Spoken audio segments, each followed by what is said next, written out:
All right, Patrick Francie, how are you on this beautiful, very, very, very warm Tuesday afternoon? I'm fantastic, best day ever. Located here in beautiful downtown Montreal. Wow. What's going on? What's going on downtown Montreal right now? What's going on? You're in the old section, aren't you? Yeah, we're just off the right on the edge of what would be considered old Montreal. Honestly, there's not a lot going down in downtown Montreal. Some stores open and some restaurants open, but certainly not the hustling, bustling Montreal that we're certainly accustomed to a couple times a year. So interesting times. Awesome. That's fantastic. Now, Patrick, let's talk about. I named this Facebook Live Dismissing Millions, the hype. Because right now, there is a ton of hype. I mean, everything that could go wrong, the news media are jumping all over it. And everything that could go right, the news media is jumping all over it. The point is they're jumping over everything in order to publicize, and sensationalize. So right now is a really confusing time. You have some reports that are saying, "Oh my gosh, the bottom is falling." Then at the same time you read another report that says, "Oh my gosh, it's better than pre-COVID, and we haven't even opened up the economy yet." So you got all these conflicting sort of messages. I think people really have to get grounded in the research and specifically the fact-checking kind of research they need to do before they start jumping to conclusions. Because this is a moment, Patrick, where you could feel like you're missing out. And having, you've been doing this now for coming up on 40 years, Long time. Yeah. long time. The point is that you've been through many of these situations where you felt like you were maybe missing out. What are your thoughts on that, and what do you think people should do about that? Well, here's a couple things to consider, JG. Number one, there's never been anything like this before. And to add to the confusion and the uncertainty that's out there, the topic of COVID is actually becoming more and more polarizing. Is it real? Is it fake? Mask, no mask? A shutdown economy is an economic issue. Is it a health issue? These things are throwing a lot of uncertainty and questions in, but they're also creating a lot of distractions for people. And then and now if we look at the economy overall, we can go down all sorts of different paths. What does it mean to be likely $1 trillion in debt, given what the federal government is doing to prop up the economy? And what does that mean to a population of 37 million people? It's a big number, and likely will exceed that by the looks of it. Now, when we look at that particular number, what have we got? We've got money being pumped in for CERB. We've got money being pumped into some small business programs. We've got the economic, shutdown of the borders. We've got supply chain breaks. I mean, there's a lot of things that are happening, but right now we're living in a little bit of what I would refer to as a false economy. And that false economy is actually going to continue, but at some point, it's kind of like musical chairs. The music's going to stop, and then everybody's going to be scrambling for a chair. And there's just not going to be enough chairs, and there's not going to be any music starting up again. So what's happening right now is an adjustment in the market, especially in the housing market, given what people are trying to do. They're trying to get affordable housing. Interest rates have come down. You're looking at a breakdown of what's happening in urban centers versus suburban demand in a nice price point that demand's really coming up. Then you have to look and say what's happening in the rural areas, because more and more we're starting to see a migration and a demand for rural, because they want to get out of that urbanized area and get more bang for their buck. Why is that? Well, because people can work from home. So I can go on for quite a long time about this topic, as you know, JG, and I can get a little bit fired up about it. But when you look at what's going on regionally, as real estate investors, we have to look, we always get, aside from the confusion and the uncertainty, you have to look at what's causing it. And then we have to just back up and get grounded in what are the economic fundamentals. Now, the challenge that we face as real estate investors is there's a lack of data. And then even the data that you're getting, the lag time of it is, it's by the time we get it, it's already old and things have changed. So let's get back to what's going on in the market. The unemployment's high, but because of CERB and people receiving that $2,000 a month check, we've actually got a labor shortage, primarily in the service industry, let's say. That's primarily, let's just talk about that a little bit. Now, that doesn't drive housing prices, but it does drive consumer buying, and consumer buying drives businesses, and businesses drive employment. And what we have is then this kind of cycle that is being broken down and compromised because businesses aren't opening. You know, I read an interesting stat, which was in small and medium enterprises, okay, small, medium businesses. There's just over 1 million of them in Canada. Now, if we say 15% of them aren't going to go, well, they expect 15%, this is a published number, a guesstimate, of course, but they're estimating that as many as 15%, maybe more, will not go back into business. Now, when you say 1.5, right? 1.5, okay, that doesn't sound like 15%. You go, oh, that's bad, but it's not that bad. But if you break it down to what 15% represents, it's about 150,000 or more businesses in Canada will not hang their shingle back out to do business. What does that mean to the job market? Well, guess what? 150,000 businesses, even if they only employed one person, which we know it's more than that, is still a lot of jobs lost. So yes, will business come back, and will people come in and innovate and react to COVID? Of course, all of that will happen. We have to look at we can't look through rose-colored glasses, but we have to look at what's really happening in the economy. And so my kind of observation is that in the housing market, specifically around investor focus, because that's what we do, of course, we need to get grounded back in the economic fundamentals, which is, we know unemployment's high, we know GDP is falsely inflated right now, even though we're not getting a real GDP number, we're getting how much it's down, but we don't even know what GDP is, and it's a false statement anyways, given it's being driven by our federal government, which is something they needed to do, and we can get into politics and all the rest of it. But ultimately, JG, is that there's in the context of missing millions, this is not, I would highly recommend caution. And I believe that, the very experienced investors will make decisions that make sense for their portfolios. The newer investors, I would caution to slow down and be really aware of why they're buying that property. So they're not buying the property because of hype, because of FOMO, that fear of missing out, and that it makes sense in their portfolio. They have an exit strategy that makes sense. So a long-winded answer, and I'll be quiet now. No, I think it's great, Patrick, which is, you really got to focus on, you talked about exit strategy, as an investor, whether you're experienced or new, you really got to be asking yourself, timeline, how long do you plan to be in the market for? If you got a tight time horizon, yeah, it gets the risk factor goes up significantly the shorter your time horizon right now, given the market unpredictability of this market. If you have a short time horizon, you want to get in and get out relatively quickly. If you don't have, you also got to think, Patrick, from a perspective that if you only employ one tactic within the real estate space, like if you only do fix and flip, again, that's not a very diversified strategy right now, and that could really increase your risk. So the less diversified you are, the higher your risk. The shorter your timeline, the higher your risk. Does that mean you shouldn't be doing real estate? No, not necessarily, but you need to have a sophisticated approach to it, Patrick. You need to be dialed into the research, fact-checking the research, and fact-checking the hype so that you're making wise decisions for your financial freedom plan. So true. And even mainstream media is so off course so often. Talk about fact checking, who says we shouldn't be fact checking our mainstream media? I think we have to. We look at real estate regionally, which is what Rain has talked about for many, many years and continues to talk about. What's happening in Western Canada is different than Central Canada and even the East Coast.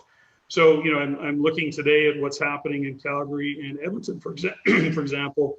And we know that what's happening economically right now is on top of already some pain that they were feeling, and they were starting to see just some green shoots. Now we have to look at what's happening. So then when you're making those decisions in an Edmonton or Calgary market, Red Deer, Lethbridge, whatever it might be, Grand Prairie, you have to look at it through a different lens than you're looking at it, than let's say an investor's looking at it in I don't know, Hamilton or Peterborough, your backyard. So these are all things that we have to consider. But I want to stress something: is the lag time between an economic downturn, like when things kind of hit the fan, like they did back in March, there's a lag time that's happening. Now, that lag time is even being extended because of the federal, capital investment that they made, like, the central banks and all the things that are happening in behind the scenes. And to look at just the housing market would be a mistake given what's going on. We have to look at all parts of the economy now. And although Canada's driven, the housing market of Canada drives, our GDP a lot. It's a big part of our GDP. We cannot negate the fact that small, medium enterprises, small, medium businesses are really, really being handcuffed right now. Some of them are being shut right down. Now costs are escalating just because of what they have to do. Restaurants, 50% capacity, et cetera, et cetera. So these will have an effect that won't be felt, arguably, I think optimistically. And there's still, Patrick, speaking of operating businesses, everyone knows that you operate business, I operate business, and there's a lot of business owners out there listening to this. Right now, the business landscape is not a true picture because you still have payroll stimulus. So there's still a ton of stimulus coming into this economy that even if restaurants are open now at 50% capacity, at 30% capacity, if that stimulus goes away, they may have to shutter down because we don't know. And I don't think they know either. But the point is that there will be an effect there and you have to monitor that. Entrepreneurs ultimately Canadians and entrepreneurs are resilient. And we will pivot, not unlike RAIN in terms of what we're doing from research and how we've taken our meetings virtual and all the things that we did as an organization to be the leaders in this space. Other businesses, many businesses are pivoting, and I've had several really, really great conversations. Having said that, it's going to take some time for all of that to catch, to get a grip, to get traction, and to start to move forward in it. And along the way, there's going to be some opportunities. Now, we come back to what we've been talking about, JG, in this particular segment, what we call missing millions. Missing millions doesn't mean necessarily taking action today. I'll use I've lost his name. As I'm so apt to do so. Let's say Mr. Jones. Mr. Stock, the big Berkshire. Warren Buffett. Warren Buffett. Thank you. How do you ever forget that name? Boy, oh boy. Anyways, the point is that Warren Buffett, like many, are sitting on cash and they're sitting on the sidelines. Why are they doing that? Because they know there's a disconnect between what's really happening economically and, in Warren Buffett's case, what's happening in the equity market, in the stock market. There's a disconnect between what's happening in central Canada, I believe. There's a disconnect between what's happening economically and what's happening in the housing market. And that disconnect, the disconnect is based on what's happening economically versus what's going on in, let's say, central Canada, in that Southern Ontario market. And so these are things that are flags for me that I'm saying, I think that some patience will pay off in future opportunity. Well, that's like you said, I think future opportunity is the answer there. And I think that a lot of people are looking for opportunity. One of the most challenging things to do in real estate, in any business, is to stay on the sidelines when it looks like it's going so well. And and listen, we've missed a lot of waves like that, but you also, you have to be aware that there's a possible repercussion that you're also avoiding. So point is, more information to come, folks. Yeah.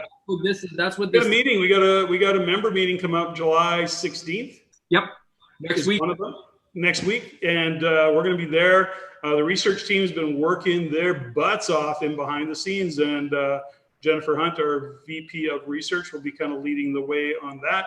I've been pretty fired up to do some additional research that expands even on what the research team is doing, because it's kind of an area of interest for me right now. And pretty excited about it. Eyes wide open, Patrick. Eyes wide open. I will say this, folks. Rain has never been more there, more present, more grounded to help you. We have our Renovate the Profit program just recently came out, was a smashing success. We have our turnkey system for renovation success, Patrick, which we have two more special events this month.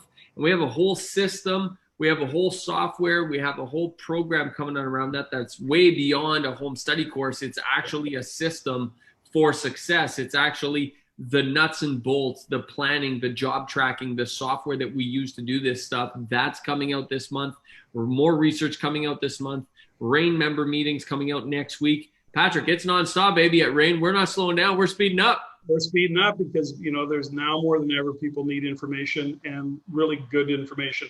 If you haven't had the opportunity, if you're watching this and you haven't had the opportunity to watch or listen in on the Everyday Millionaire podcast, Sherry Cooper, amazing, an amazing economist, head economist for BMO for many years, then Dominion Lending, was a great guest. We did a really, really great call interview with her. Coming up is Carl Gomez, Ben Meyer, and just locked down another guest today, but I'll share that one later on. But all about economics and where Canada's going. We want to stay on top of it because that's where the opportunities live, is understanding, staying grounded in what's real, and not buying into the hype.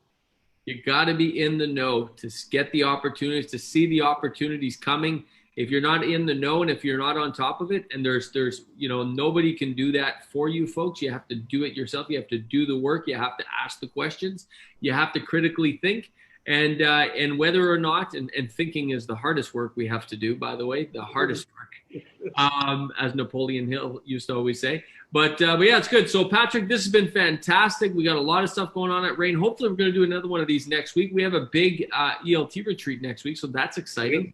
And I'm sure we'll be posting some pictures and posting some lives on what's going on at the ELT. So folks, thanks for watching. Please, I would like to know a couple things. I'd love to know how you're doing. Put it in the comments. I'd love to know how your rentals are doing. Put it in the comments. I'd love to know if you guys are seeing a different experience of student rentals. Patrick, one, we should do a whole Missing Millions on student rentals. I have a very strong opinion of student rentals, but it appears to me in the property management business I own, I run, and that I'm around, that student rentals are starting to churn. It's starting to flip, and they've literally been on pause since March. It has been impossible to get them going, but it's starting to change, and I'm curious to see if anybody else is feeling that it's coming. So we'll see. And lots going on, Patrick.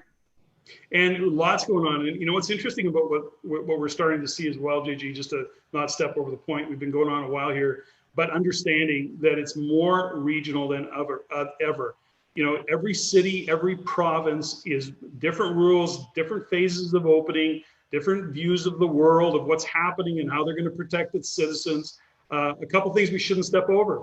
Edmonton, as an example, just today, are looking at budget cuts to their police force, and they've actually put a proposal on the table looking for civil policing. It's just a proposal, just a plan. But the point is that, which is what I talked about right from day one, what Rain talked about right from day one, when we saw how this was going, we said there is going to be municipal cutbacks because of the depletion of tax revenue, businesses shut down, people not spending dough.